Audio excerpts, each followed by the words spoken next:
My dear students, welcome back to Nurses Profile channel. Round 1 counseling students round 2 counseling students mop-up counseling க்கு participate பண்ணலாம். Mop-up counseling னா என்ன, எவ்வளவு government seats வரும், எவ்வளவு private seats வரும், and round 1 students round 2 students எப்படி நம்ம mop-up counseling க்கு மூவ் ஆகணும் அப்படிங்கறத பத்தி தான் நம்ம டீடைலா பார்க்க போறோம். சோ அதுக்கு முன்னாடி நம்மளோட சேனல் நீங்க இன்னும் subscribe பண்ணல அப்படினா சேனல் subscribe பண்ணிக்கோங்க. அந்த bell icon ஆன் பண்ணி all அப்படிங்கற ஆப்ஷன்ல வைங்க.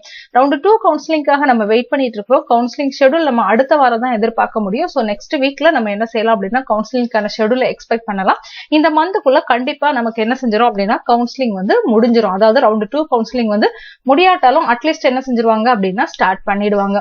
So my dear students, round 3 counselling தான் லாஸ்ட் இயர் என்ன செஞ்சாங்க அப்படினா மாப் அப் கவுன்சிலிங்கா நடத்துனாங்க. அதை தான் நம்ம ரவுண்ட் 3 கவுன்சிலிங் அப்படின்னு சொல்றோம்.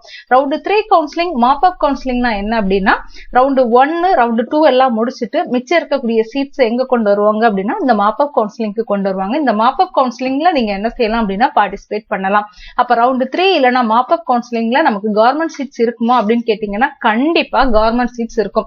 போன வருஷம் மட்டும் பாத்தீங்க அப்படின்னா இவ்வளவு கவர்மெண்ட் சீட்ஸ் இருந்திருக்குது. அதாவது பிஃபார்முக்கு 8 சீட் இருந்திருக்குது, பிஎஸ்சி நர்சிங் ஃபீமேலுக்கு பாருங்க 17 சீட் இருந்திருக்குது, மேலுக்கு வந்து மாப் அப்ல சீட் இல்ல, பிபிடிக்கு பாத்தீங்கன்னா 7 சீட் இருந்திருக்குது, பிஏ எஸ்எல்பிக்கு 2 சீட் இருக்கு. சோ இந்த மாதிரி எல்லா கோர்சஸ்க்கும் சேர்த்து கவர்மெண்ட் சீட்ஸ் மட்டும் பாத்தீங்கன்னா 273 சீட் வந்து மாப் அப் கவுன்சிலிங் அல்லனா ரவுண்ட் 3 கவுன்சிலிங்க்கு நமக்கு வந்திருக்குது. அதே மாதிரி பிரைவேட் காலேஜ் சீட்ஸ் எவ்வளவு வந்திருக்குது அப்படின்னு பாத்தீங்கன்னா 9426 பிரைவேட் சீட்ஸ் நமக்கு எங்க வந்திருக்குது அப்படின்னா மாப் அப் கவுன்சிலிங்க்கு வந்திருக்குது. சோ இந்த மாப் அப் கவுன்சிலிங்ல யார் யார் பார்ட்டிசிபேட் பண்ணலாம் அப்படின்னு சொல்லி பாத்தீங்க அப்படின்னா மாப் அப் கவுன்சிலிங் போன தடவை 11வது மாசம் தான் நடந்திருக்குது. பட் இந்த வருஷம் அப்படி இருக்காது. கண்டிப்பா நமக்கு அடுத்த மந்த் வந்து மாப் அப் கவுன்சிலிங் வந்துரும். சோ 71வது கட் ஆஃப் வரைக்கும் நமக்கு என்ன செஞ்சிருக்காங்க அப்படின்னா மாப் அப் கவுன்சிலிங்க்கு போன வருஷம் வந்து கூப்பிட்டிருக்காங்க.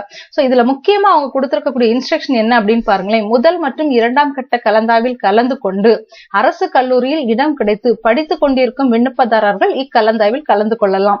நான் ஃபர்ஸ்ட் ரவுண்ட்லயும் செகண்ட் ரவுண்ட்லயும் பார்ட்டிசிபேட் பண்ணேன். எனக்கு ஒரு கவர்மெண்ட் காலேஜ் கிடைச்சிச்சு.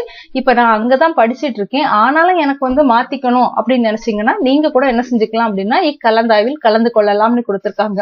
அதே மாதிரி முதல் மற்றும் 2ஆம் கட்ட கலந்தாய்வில் கலந்து கொண்டு அரசு கல்லூரியில் எந்த ஒரு இடமும் கிடைக்காதவர்கள் மற்றும் இடம் கிடைத்தும் கல்லூரியில் இணையாத விண்ணப்பதாரர்கள் மேலும் எந்த ஒரு கலந்தாய்விலும் கலந்து கொள்ள தவறியவர்கள் இக்கலந்தாய்வில் கலந்து கொள்ளலாம்.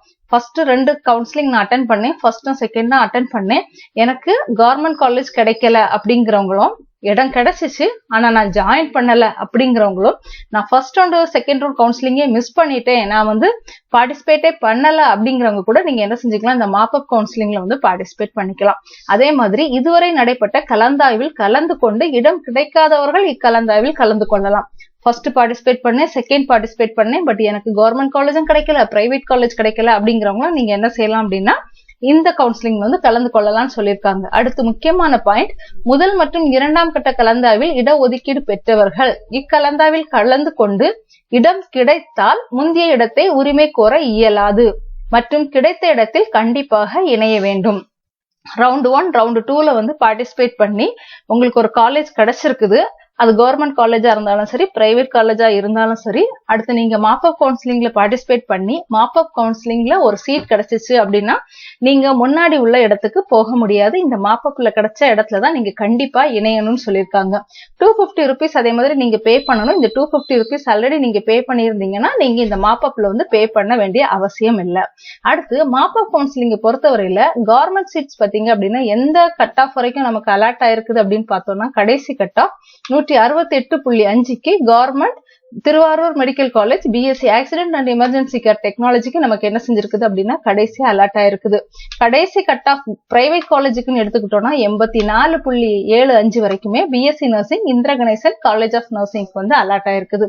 சோ மை டியர் ஸ்டூடெண்ட்ஸ், இதுதான் mop up counselling. Mop up கவுன்சிலிங்ல ஃபர்ஸ்ட் ரவுண்ட் அண்ட் செகண்ட் ரவுண்ட்ல பார்ட்டிசிபேட் பண்ண நீங்க எல்லாருமே மாப் அப் கவுன்சிலிங்ல கலந்துக்கலாம்.